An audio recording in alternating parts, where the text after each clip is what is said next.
Hey, what's going on, man?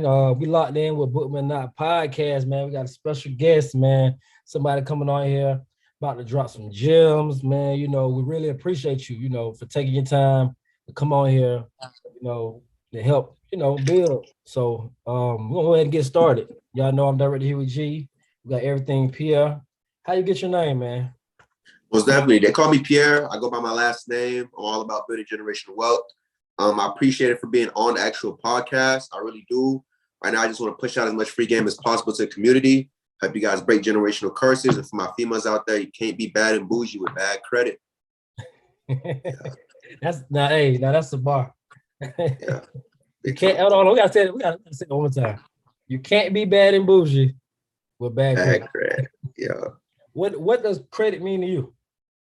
Credit means to me is pretty much the ability to use good debt, right? So with credit, you got bad debt, you got good debt. Bad debt, i.e., being the ability to go and get, bags, shoes, go on exotic trips, but that's money that you're going to have to come out of your earned income, right? Your 9 to 5. But if you use credit in order to get assets, right? Assets being anything business-wise or actually investing into yourself, like mentorships, real estate, doing car rentals, anything from dog breeding, ATMs, the ability to put that money, that's other people's money, OPM, other people's money, it's a category or a section where you can thrive and get some cash flow every month and build actual true assets. That's what credit means to me. It's pretty much just an IOU, and I'm gonna be able to leverage that IOU that I owe somebody in order to build to get something profitable. Okay, most definitely. So OPM is other people's money. I like that. So cash or credit, which one is better? I'm doing cash. Cash. Ooh, okay. Why is cash or credit? Because a lot of people I be seeing a debate, people saying credit is better because it's OPMs, other people money. Some people say cash is better because you can, so in your opinion, why is cash better than credit? Because as you're gonna get to a certain point where credit is great to have, right? I can take some credit, I can invest it into a business, I can get cash flow from it, I can continue to thrive.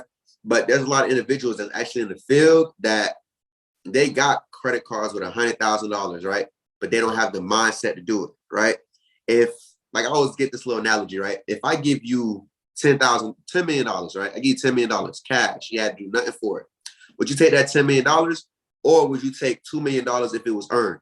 You earned your $2 million, boom, you got $2 million to leverage, right? People usually say, I'm gonna take the $2 million because I earned it. It's mine, I got it out the mud. That's cool and all, but I just gave you $10 million. You could take $2 million and go pay somebody that already in the field that you want to be in order to grow and leverage. So when it comes to cash, it's the same thing with credit. Credit, you can use to leverage and get a piggyback up to get on top of your pedestal. But i.e., if you're not getting any cash in, right? If you're not having stuff that's liquidated on the back end, right, can't really scale too high. With credit, it's other people's money. You can always have a good line. You can always use it to build something. You can always use it to thrive. But how many times you see people go through their taxes, they got $50,000 credit cards, unlimited credit cards, but the business not getting no cash. If I'm not seeing you bringing in no cash and everything you're doing is just paying back those cards and paying back that loan, i.e., you're not going to be able to get that next property, not going to be able to get the next hit. And I've had individuals that have been stuck where they got crazy $1 million credit lines, right? When it comes to their taxes and they're going to go get a property or a house, they're like, hey, let me see that tax. And then boom, you're like, okay, I see you spend this much, but you didn't make enough cash this year. Like, at the end of the day, they're going to love the credit, but if you're not making enough cash to get in that property, put that 20% down, it's going to hit. But when I first started, it was always credit, because I didn't have cash to leverage. But now after making 6 figures, 7 figures in a business, I could be like, okay, I'm sitting here, I'm looking around, I'm like, okay, cash is really hitting, because if I'm outside and I got to go buy a yacht for about 50,000 to 1.2 million, depending on how big you want the boat to be, you're going to put it on a car, right? Right. But you need cash to pay that card off. Or you're just going to be stuck there. You're going to be hit with late payments and interest rates is going to be stacking up. So unless you got that money to go in and put it on that card, right, boom, you're going to need that cash either way you want to put it every time. Okay, most definitely. So you're 22, right? Okay, what 2 you being 22, what's giving you this drive at this age to have this financial literacy? Like, a lot of people don't wait, they wait till they get in the older age. What made you tap in at an early age? So at an early age, so I grew up in an environment where I knew exactly what I didn't want to do, right? So I'm from West Orlando. West Orlando meaning everybody that I grew up with, like I'm talking about, I've seen these individuals, grew up with them, been in certain areas. I'm talking about Hot Boy, I'm talking about Rico Cartel, Glock 9. Like these are people like I know their sisters, I know their moms. Like these are people, Chino 2 times, Chino 2X. Like these are people that's from West Orlando that are now facing RICO charges, that are now doing great in music industry, right? But upbringing was not the best of the best world. You know, we was still in an environment where I didn't want to be. So I knew what I didn't want to see and what I didn't want to do. And I just leveraged that, right? So I saw that it was all about materialistic things, right, where I was coming from. So I understood that if I could use my credit, right, because I didn't have the money at the time, right? Like I said before, the money wasn't there. But I knew if I could leverage me building up a good credit score and take that card in order to get something that some people see as depreciation, as something that's not an asset, i.e. cars, right? Luxurious cars. Now I own a fleet with about 8 to 10 cars. But before, people were saying, you know, that's a dumb idea. You shouldn't go do that. They're depreciating, you're not gonna make the money off of it. But what I noticed was individuals that wanted to look the part, that wanted to live the part, were actually going through and getting these cars, right? They're renting out for music videos. They're renting out to go on trips to impress girls. So what I did was I actually leveraged the ability to go and get those cars on my credit and rent it out to the guys that's putting that money towards that. So i.e. their downfalls was my come up. So at a very young age, that's why I wanted to actually be able to say, no, I don't want to be in that predicament, be in that environment. And I had to start looking at other ways. I used to Google how to make $1 million every day. I used to Google it, like, until people started telling me in the beginning stages, you don't want to make $1 million. You want to have $1 million of credit. Gotcha.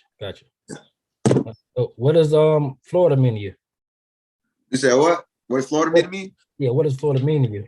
Man, Florida's the hometown, man. Florida is life when it comes to pretty much you got the water, you got the boys running around with the slugs, you got the wicks, you got the females, of course. It's a lifestyle. Like it's really all gas, no brakes. So for Florida, it was a really good upbringing because I'm Haitian as well, right? My parents are from Haiti, so I'm a first generation American. And with that being said, it was a different lifestyle where I had this at home, where I could go home and I knew that the main 3 things they preach was church, school, and home, right? Legally, Lakai, lick oil, right? And Creole. So me getting out and seeing the environment in Florida where it's school, clubs, and work, you feel me? And work being like you in the streets, you getting that out the mud, you get your little re-up money, you go and boom, hit the club after, you feel me? Blow a little bit, make sure you got something to go back and flip again. Those 2 things really taught me that you can really play best of both worlds, but you got a lot of people that's out here flogging or lying or capping. So Florida, there's a lot of fakes. There's a lot of people that claim they're doing it big, but I always got love for the city because there's a lot of people that really made it out the city, big time. Most definitely. Let's talk about getting rid of liabilities. Like, can you give us some tips on how to get rid of liabilities? Shoot, your girlfriend might be a liability. Your wife might be a liability. Your circle might be a liability. Your homeboy, your spending habits. You might have generational curses that's liability. You might see in your household things that your father, your mother used to do with the money, right? When it came to like paying bills and doing certain things and trying to get these little, oh, I'm about to go out and play the dice game, or I'm about to go out and do this and try to flip it. Those could be big liabilities and you might not even comprehend it until you're older, right? So the biggest thing for liabilities is you got to audit your circle, right? I always tell people all the time, I got 3 sets of friends. I got long-term friends, right? I got 3-hour friends, and I got 3-minute friends. When my long-term friends breaks my trust, you automatically turn into a 3-hour friend. We hit in the club, we might go to dinner, we might do special occasions, but outside of that, I'm gonna give you 3 hours, buddy. You know, you break it again, then you go to a 3-minute friend. My dude, I'm gonna see you in the street. Hey, what's up? How's the family doing? Oh yeah, I've been hustling, I've been busy, I gotta get going. So when it comes to liabilities, you really gotta audit your circle. Because even though you might have certain things in your mindset where it's like, oh, I got to stop spending more money, I got to stop doing this. A lot of things is your zip code, your environment, the people you're around. And you got to start breaking that. You got to start really pinpointing, hey, is this female an asset or a liability to me? Is my friend an asset or a liability to me? Is my mom, even your mom and your dad could be assets or liabilities off of what they're telling you to do, off of how they're telling you to operate. So you really got to dig deep and see. Sometimes it might not be in their best interest because they don't know. But you got to be able to break that liability and say, this is what I want. And you got to just audit your circle, man. Well, definitely. So basically you're saying like your circle, the people around you, if they're not, is it froze? You can still hear me? Oh, yeah, I can still hear you. Okay, I don't know. Okay, there you go. You basically, if you're not maintaining a high level circle, then it's a liability. They got to go. Big time. Big time. Because you go get to a certain point where I don't care how much money you make, I don't care how much credit you get, you're gonna get to a certain point where you're gonna need relationships. You're gonna need a network. Because there's certain people that can get you in certain rooms that you can't get in by yourself, right? With the world being the world and how big it is, we shouldn't have no poverty. We shouldn't have no all this stuff that's going on in the world where it's like diseases and all this stuff. We shouldn't have that because we got enough heads to really stick together if we did in order to really grow in surplus. But there's so much animosity and so much hatred out here. It's hard to work. But when you got a team with you, when you got a team, it's game over. So how does one say somebody has a circle that needs to be audited, right? They got this circle of people just bringing them down, this, all that. How do they get out of that circle and get into a high level circle where they can, move up? Yeah. So with that being said too, you got to have a different set of groups, right? You got a group where you can make business plans with. You got a group where you can just go out and have fun with. So when you're in that certain group, you got to start evaluating like, hey, when something good happens to me, are they celebrating, right? And when something bad happens to me, are they just able to sit there and listen and not try to one-up me or be like, hey, this bad happened to me too, or, oh man, I had it worse than that. You got to really see it. Are they really listening, or are they trying to just say their situation is more messed up than yours? As soon as you evaluate that, and it could take like a month or two, you can just wait till something good happens, something bad happens, to see how they operate. That's where the 3 friends come in. You feel me? The long term, the 3 hours to 3 minutes. But at that point, when you're trying to find a group of people that you can do business with, you got to start getting out your zip code. You got to start going to different clubs, right? Because the club scene, for myself primarily, right? I'm in Texas right now. I'm stationed out in Texas. I'm a U.S. Army soldier. Okay. So for me on the weekends, I can go to Houston, right? And market, because in Houston, everybody looks the same like me, right? So it's really easy to go in there, to be relaxed, to be comfortable. And people that look like me, they have real money out there. It's big money. So you're going to get most of your clientele in the club. You're going to get in the night scene. So with a person like myself, Friday, Saturday, Sunday night, I'm eating. Why? Because I'm in there preaching financial literacy. I'm telling you how to get these cars. I'm telling you how to go get these Airbnbs, how to go get these vehicles. And I'm going to do your consult right there in the middle of the club for $375 an hour, right then and there, off the pop. So the ability to get out your zip code, you got to go to higher class clubs. You got to go to higher class gas stations. You got to be start talking to individuals that's in areas or houses that you see people coming in and out of, that you're praying on each and every year. Hey, I want to get this house. Hey, I want to get this car. Start knocking on those doors. You got to start putting that mouthpiece to work, because networking is really going to be your downfall, or it's going to be your upbringing. So when it comes to finding people to do business with, you just got to step out your comfort zone, step out your zip code, leave your hometown. Most definitely. I hear that a lot. You got to leave your hometown, to build up. A lot of people do that, they get out their comfort zone. Because when you're around different people, different area, you force sometimes to get out your comfort zone. So I definitely feel that. Let's talk about, I know you help people build businesses. Speak on how do you help people build business?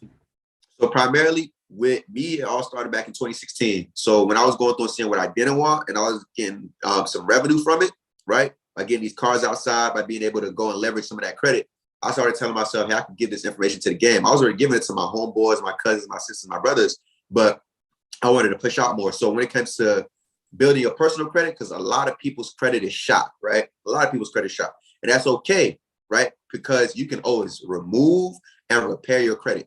It's really a game. It's really a numbers game. You can remove and repair it as much as you want. So when I started figuring out the loopholes and how to actually do it legally and lawfully, right? That's when I started saying, okay, I'm going to help you fix your credit, but I want you to use your credit to build a business. Because once you start using a business, there's different tax write-offs. There's different things that you can do in order to make more money, right? Okay. Because the government itself is an entity. It's a business, a corporation. So myself as the consumer, I was like, I can actually go ahead and build a business that could be able to give me more money, more passive income, as well as I can get bigger tax benefits, bigger brackets. And that's what the rich do. The rich don't use their personal credit. They use business credit. The rich don't use personal loans. They get business loans, right? Why? Because they can put that business under an actual trust fund, and they can actually never pay taxes, and they can give all that money, all that revenue, and all their assets to their kids when they pass away.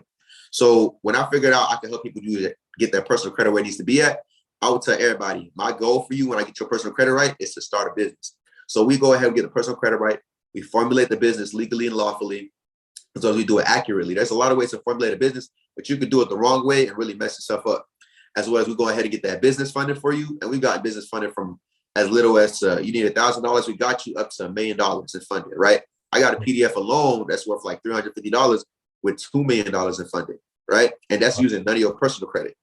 And people will be like, wow, that's crazy. But you got to pay to play, right? So we help you get that business funding, as well as we help you do your business taxes and your personal taxes when the time comes. So we're a one-stop shop here at Everything Ipierre. So I got a lot of people that work with me. I got a lot of contracted individuals. So it's not just me. I'm not a one-man show because I can't take, 20, 30 clients every day. So I got to be able to operate. Well, definitely. You said pay to play. I'm hearing that a lot. I'm hearing that a lot lately, man. What's pay to play, man? And why is important to pay to play? Because a lot of people want to play, but they don't want to pay. Most definitely. Pay to play. I really got it off of Miss Turner, right? Like I told Yeah, you, with me, Miss Turner, the networking is crazy. And I even got to talking to her and getting to know her a little bit and start doing business with her because I paid to play. I wanted to go into deeper to private car rentals other than just doing Turo, right? And I wanted to do different agreements and go through different contracts. And she had the blueprint. So I went ahead and I paid to play. And ever since then, we just been tight like this, you feel me, moving up on a business aspect and getting to the money, getting to the bag. But when it came to paying to play, you got to start paying, man, because you want to be able to get in environments where, everybody has, right?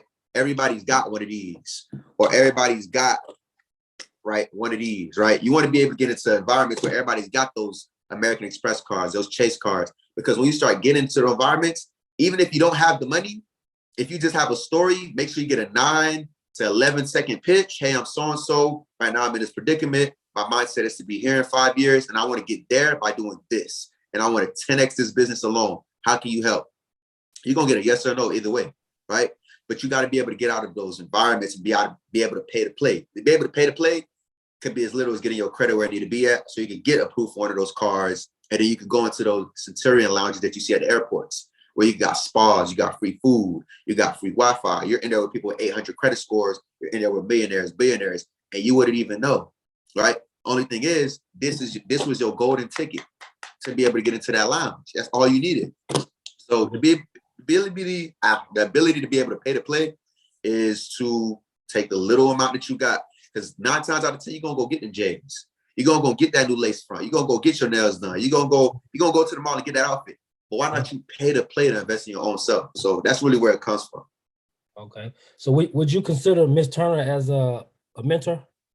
Most definitely. Like I feel like I give her some tips. She give me some tips, but we help each other out, man. But anybody that's already invested in you, young, old, I don't care who it is, female, male, that's a mentor, man. And sometimes you got to be able to put yourself in a position where you're a mentee. Because if you're not able to learn, you're not going to be able to thrive ever.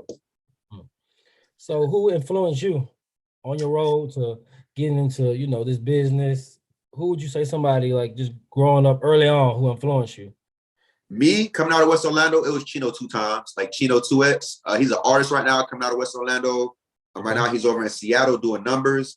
But him himself, like coming up in an environment where he was really out there living that life that you see people living, like getting that money in, you feel me, the cars, the jewelry, the clothes. And he was telling me, hey, little bro, you don't got to do that.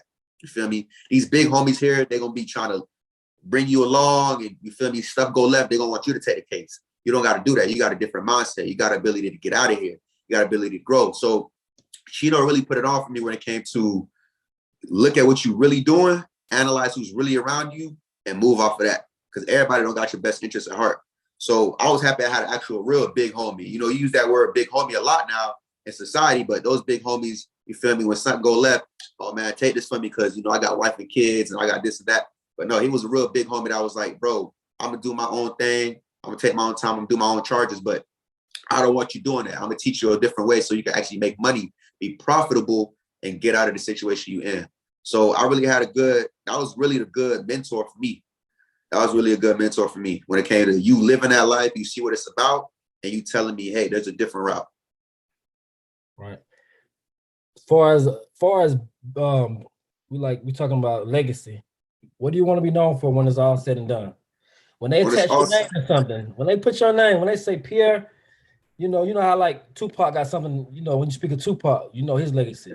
When you speak of, Jay-Z, when you speak of just greats, when they say everything Pierre, what you want to be known for? Generational wealth. Generational wealth. I feel like that's why I don't even go by my last name no more. I go by Pierre. I don't go by my first name no more. I go by my last name, Pierre. Because theoretically, right, when you're a man, as a man, you build a generational wealth off your last name. Your first name gonna come and go, right? But your last name gonna be your kids, your kids' brothers, sisters. So I just want to have generational wealth, man. I just want to be able to say I was bigger than Welch. I was bigger than McDonald's. I was bigger than Johnson and Johnson. I was bigger than a lot of these individuals that got last names in these companies that you see nowadays, and they're like, they kids gonna be good. And with that generational wealth, I want to be able to be known as giving out free game. Like my YouTube channel alone, Ipierre, Ipierre, right? Ipierre alone on my YouTube channel, I push out so much free content. How to get the perfect credit score, right? How to get started with your business, how to be financially disciplined, how to get a mentor, how to do, like, it's so much free game out there that I give out. You really don't even have to get one of my consults unless you need more in-depth, hand-to-hand mentorship. You can really sit through a video and I baby it down and dumb it down so crazy that you can really thrive in 3 to 6 months if you really put in the work. So I want to be able to be known as giving out free game and just generational wealth, because it don't stop with me, right? Everything that I got, the rich always say, you want to buy, refi, and die, right? You buy the assets, you always refinance them, you never pay it off, you just keep refinancing until the day you die and you give it off to your offspring. So I just want to be able to give that all to my folks and be able to say, I was a stepping stone for y'all to be able to be living a good, soft life. Hey man, salute to you even thinking about generational wealth. A lot of people live for now and they don't think about, you know, the family name or what's coming out there or even the youth. So I salute you, man, you know, even being young and having that sharp mind to think about generational wealth, man. That's big, that's solid, man. I want to give you flowers now for you just being on this right track, man. You got your head on straight. So that's solid. I appreciate it. I appreciate it. How does one get, you know, the cards you just showed me? A lot of people apply for those cards, but they can't get it. How does one go about getting approved for those cards that you put up? So first thing first with that as well, right? Credit is a real good aspect to get in those vehicles, but you can't just jump into the dealership and think you're gonna get like a $50,000 car if you never had a $20,000 car, $30,000 car. So one of the biggest things I push out to individuals is try to find something that you can make the most money off of now, especially if you're young, you're fresh out of high school, you're a young buck, get that sweat labor in. You feel me? Like go in, work hard, stack your chips. Because even when you go into that dealership, yeah, they're gonna want to see your credit, but they're gonna also want to see some pay stubs. They're gonna also want to see some income to see if you really getting that money in, that you can be able to pay off the vehicle. So one of our biggest aspects is too, once you get a vehicle, once you start off with a $10,000 car, right? And you got some good credit. And the easiest way to build credit if you got no credit, self, right? Kickoff, KIKOFF. And then you probably want to do credit strong. And if you got an individual that got some good credit already, that's in your family or a mentor to you, ask to get put on their actual credit card as an authorized user. And just using self and kickoff alone to get you to 700, right? And those are accounts that you're pretty much paying yourself back and is building your credit.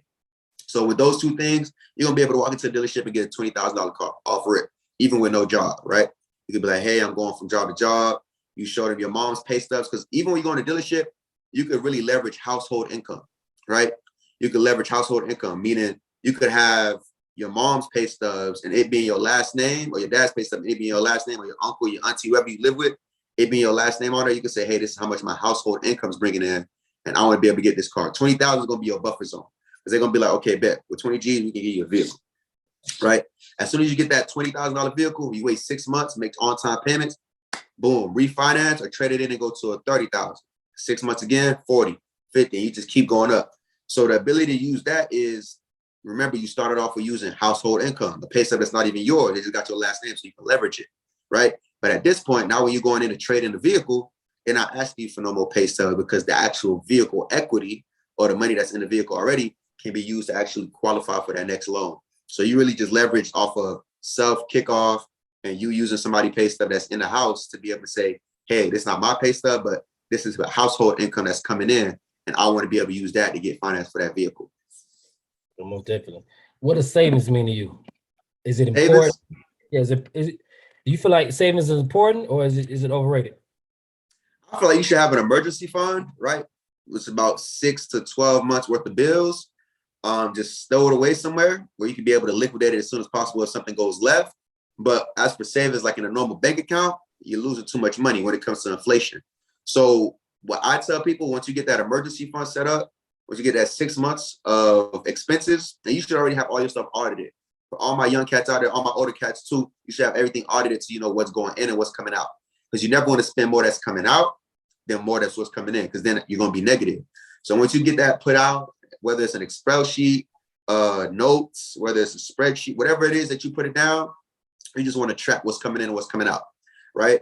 Then you go and get that emergency fund, which is 6 months. Sometimes I say 12, depending on how young and how risky you want to do with your investments, but 6 to 12 months worth of emergency funds.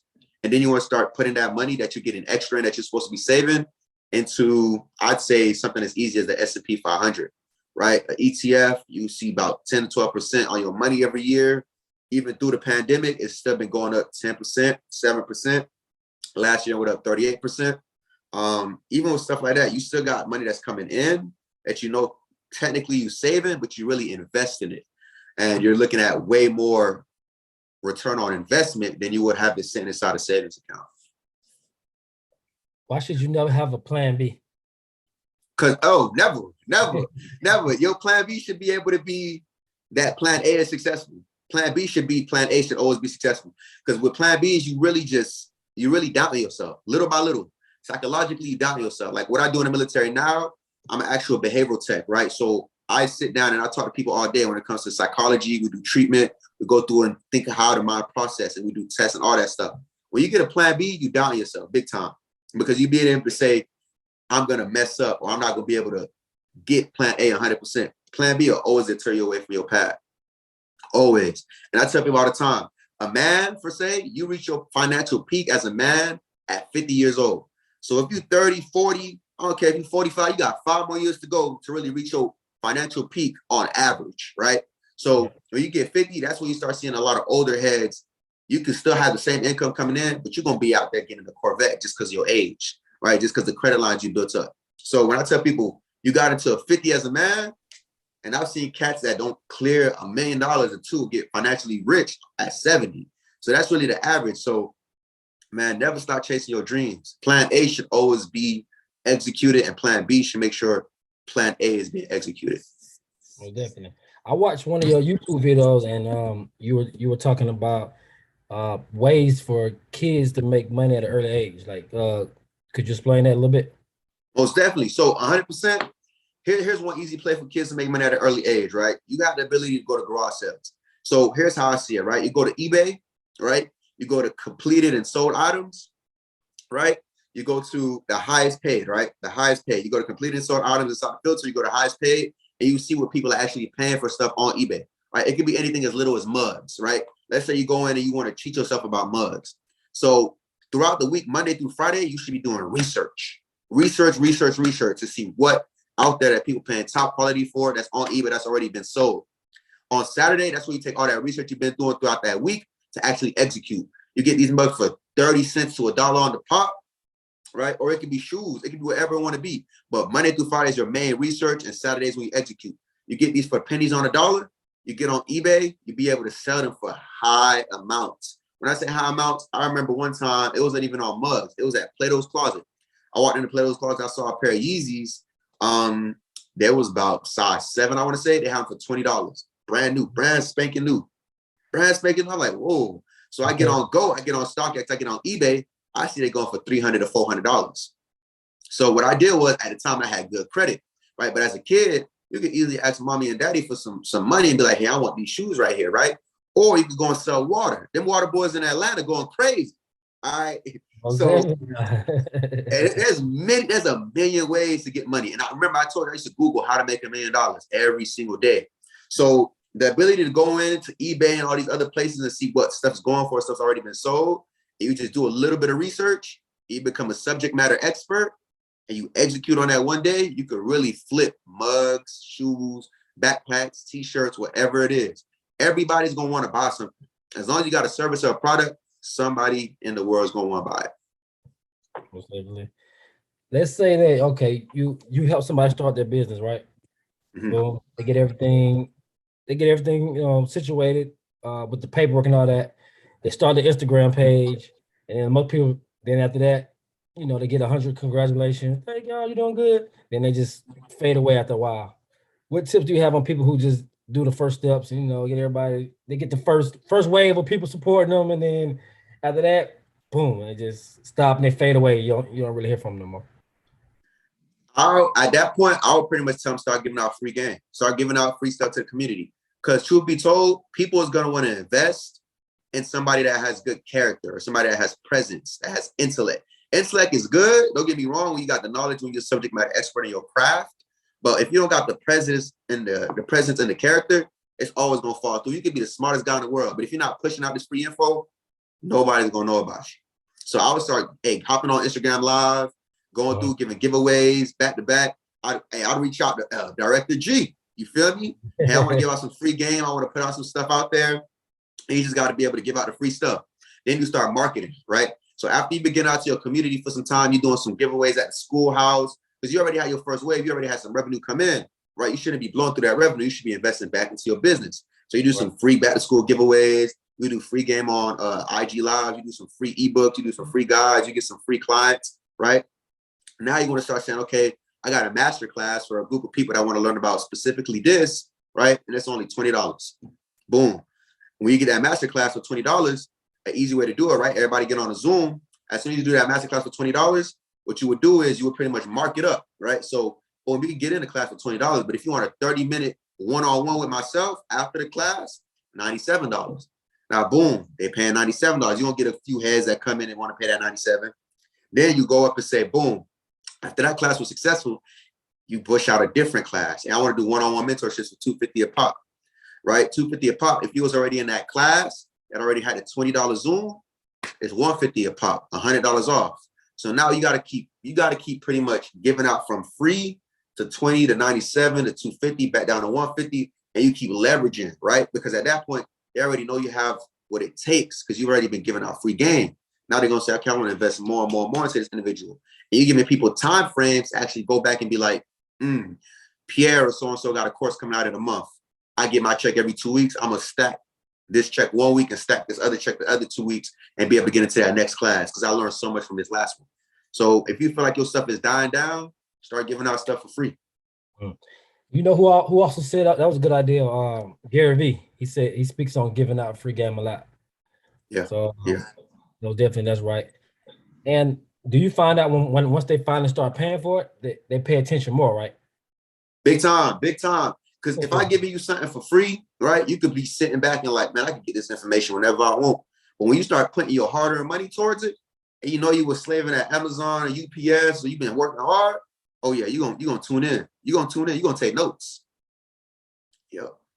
Book. Are there any books that helped you get through, or any podcasts, or any books that just help you along in your path to success? Shoot, there's a few. There's a book called Power. Another book called Rich Dad Poor Dad. That was the biggest one. That's Richest Man in Babylon was a big one.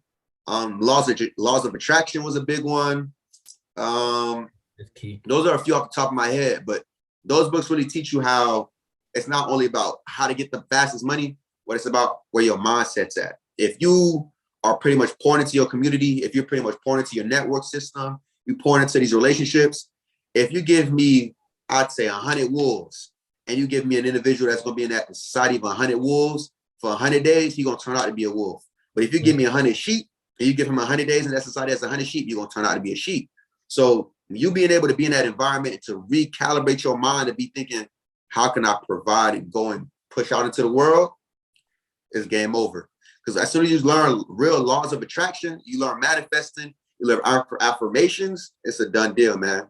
It's a done deal. Because you can get into a room and not have nothing in your pocket and nobody would know, just off of how you carry yourself, how you talk, your character, and your presence. Yeah. Speaking of attracting stuff, I feel like every day that you're Googling make $1 million, I think you're putting it in the universe. I think that's what you're doing. Like, that's law of attraction. You put it in the universe, like, I want to know how to get $1 million. So that's a form of a law of attraction, I feel like, in my opinion. Definitely. Most definitely. And no cap, let me see. I started doing that when I was like 12, 13. I was young, if I can remember when I started doing that. And I cleared my first network of $1 million when I was 19. 19. So you just got to keep doing it every day. Yeah. This show called Book Me or Not. Why should they book Pierre or not? I mean, we don't really care. You're going to get the business anyway, but Why should they book you or not? Me, because I'm focused on generational wealth. So most of my clients that come over to me, right? Most of my clients are pretty much single mothers, college students, and military service members, right? So I'm sitting here, I'm chopping it up with you about trying to get your credit where it needs to be. And I'm chopping up with your little kid like, hey, when mommy get her credit situation, she's going to have a credit card or have a business that she could go 50-50 with you on at 12, 13. And you're going to have an LLC by the time you're 18 that's been open for 5-6 years. You're going to have an 800 credit score, right? And I'm talking to the little girl, the little boy like this, like, mama, we got to get this situated. We got to do that. Like, I'm bringing in the whole family. So, i.e., I want to be with all my clients that I've had going 50 or half on a yacht or half on a jet ski business or half on an Airbnb. Because at the end of the day, I can help you all you want. But if you're not executing, if I'm not able to be like, hey, so-and-so, you know, how's life been going? Oh, you got this new flip you need me to go half on with you? Let's do it. There ain't no point.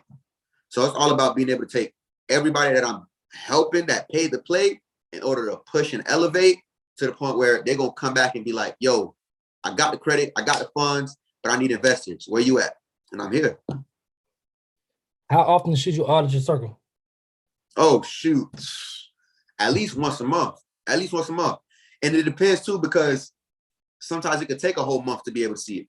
With stuff like your bank account, I audit my bank account every day, right? I see what money coming in, what money coming out, wake up and check all of it. But when it comes to your circle, you really want to see people's true character, but it's going to take some time. Because some people could be gone, non-existent. Some people you only see on the weekends. Some people you only see once or twice a month. So every month, I pretty much sit down and analyze and say, okay, this month was a good month, right? This is what happened. This is what my affirmation was the beginning of the month. That I have people that help me reach those affirmations, those goals. And where was I in the middle of the month? And at the end of the month, did I complete everything I said I was going to complete midway or at the beginning? And did somebody help me at the end of the month? If nobody helped you at the end of the month, you really got to start letting a lot of people go. And you got to think too, sometimes you're not going to see your best homeboy. Like Chino 2 times, right? One of my strongest mentors, one of my strongest individuals out there in the rap game right now. I don't see him every day. I used to be like this. We used to be in Florida, West Orlando, trying to make it out each and every day. But now he's in a whole different state, right? A few hours away. So I don't be able to see him every day. I'm going to talk to him probably like 2, 3, 4 times out the month, but he's so busy with meetings and shows and knocking out stuff. I'm not going to be able to see him all the time. But I know those little 2, 3, 4, 5 phone calls that I make, he's telling me, hey, we need to boost up your business. We need to be looking at this, looking at that. Why you not on a billboard yet? Why you not slapping stuff on your cars while you're outside? Why you not marketing like this? And those are talks that you got to have. It's not always going to be buddy-buddy. It's going to be game like if you don't have people calling you on your BS or saying, hey, bro, that don't sound right. Or that contract don't look right. Or, bro, like, no, it sounds good, but that's not how it's really going to turn out. Like, bro, you really shooting yourself in the foot. If you got all those people that just applauding you every day and not give you real insight and telling you, hey, bro, you fucking up, you ain't going too far. But you know, sometimes when you try to tell people something, they think if they take it in the wrong way. You know, yeah, big time. But you need that. So definitely having a high level, circle around you. This post I seen on there, it said, young entrepreneur native to Haiti ends up dropping out of college after getting kicked out by his professor, starts a 6-figure business, helping people fix their credit and use their job to start their own business. Talk to me about that. Man, like I said, I was in West Orlando. I was stuck. We was stuck. Me and Chino was running around the city stuck, right? And him per se wasn't so much stuck, but he was trying to do the college you got moment 2 and me too, right? So it ended up a professor that I was doing business and psychology at the time. I was majoring in both of those. And my business professor was like, yo, Pierre, you in here? And I'm like, oh yeah, I'm here. And it's a big ass class. Like you got everybody at the top. He's just at the bottom. He's like, hey, Pierre, get out. I'm like, huh? In front of the whole class. He's like, man, I've had students. I've been doing this for decades. I've never seen a student come in here and execute how you execute.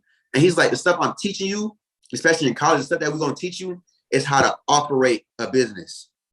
I'm not going to teach you how to own a business. You already have what it takes to own the business and delegate. What he meant by delegate was you're going to be able to operate a business, right? And there's a big difference between a business owner and a CEO.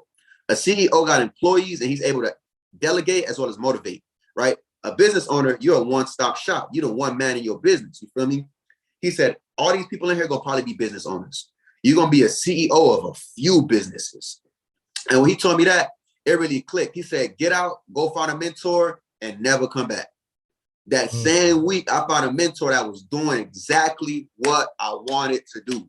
Kid you not. If he would have never kicked me out, if he would have never told me to go out and find a mentor, I would have not been looking. I would have been stuck. So at that point, you know, being a first generation American in the United States, you know, my parents were both, you know, immigrants. I found a mentor. I dropped out. My mom was like, what are you doing? Like, what are you doing? And remember how I told you about auditing your circle, because they might not know what's best for you at the moment, right? Now she's reaping the benefits now where she's taking trips and, you know, we paying the mortgage and we just doing a lot of stuff. You know, she having fun.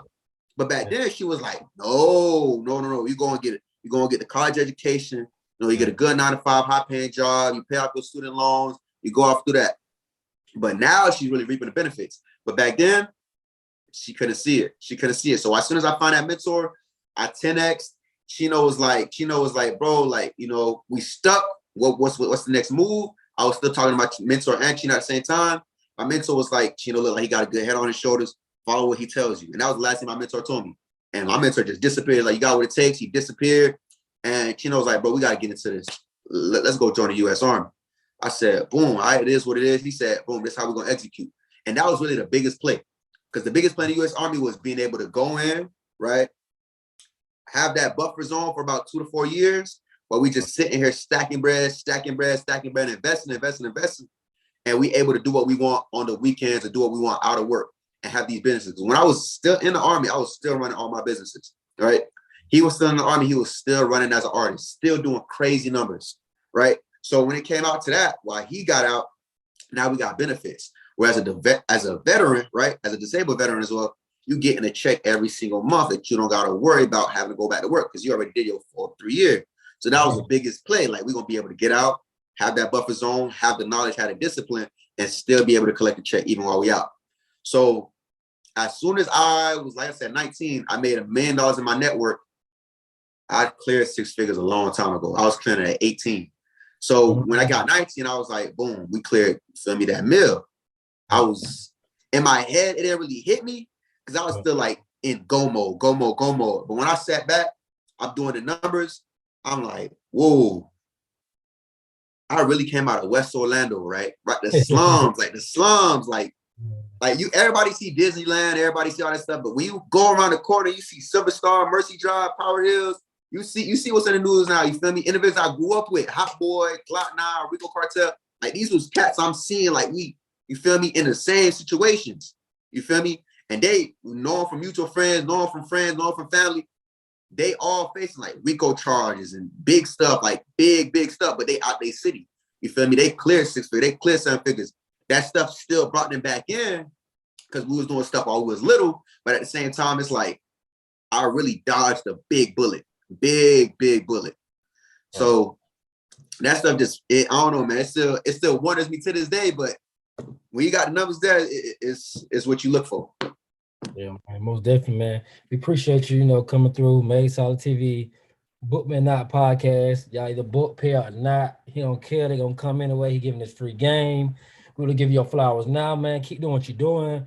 Keep changing lives, man. Even the free game you giving, like, you know, you're changing lives, man. We really appreciate what you're doing for the community, creating generational wealth, man. Everything you said, man, you know, I'm listening to you, man. You impacted me. So I appreciate you, man. We just, you know, I like dealing with, you know, high level individuals who's helping being the change in the community. And before we go, you have any like quotes, anything that helped you get through your life that you want to leave us with? Shoot.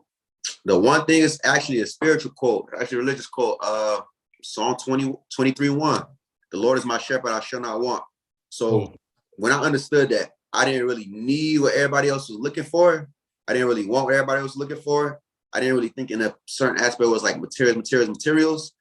It was like, boom, I'm good, I'm straight. You feel me? Everybody else, they got their time. Everybody gonna always have their time, right? Some of these people that you get on Instagram with, you see that they 20, 30, 40 levels ahead of you. You feel me? They got the chains, they got the cars, they got the fleets, they doing their stuff. But you gotta understand, you on level 2, they on level 50. So right now, when you get to a point where you don't want, and you know that you got a greater being or aspect that you could go to and a person you could talk to, even though it's prayer or whatever it is, you shall not want, man. You just gotta play your time. It'll come soon. Yeah, man. We appreciate everything and all the gyms. Leave your social media real quick. Say where they can find you, or any last words you want to give on there. Most definitely. As for if you guys want to see the lifestyle, hit up my Instagram at Everything Pierre. If you guys want to learn something, hit up my TikTok at Everything Pierre. If you guys want free gyms for the rest of y'all life, because it's always gonna be there, go check out my YouTube channel at Ipierre, Ipierre. And man, I appreciate you, man, Director G, for tapping in with me. Madesolid, man. We'll keep in touch, but I appreciate you for having me.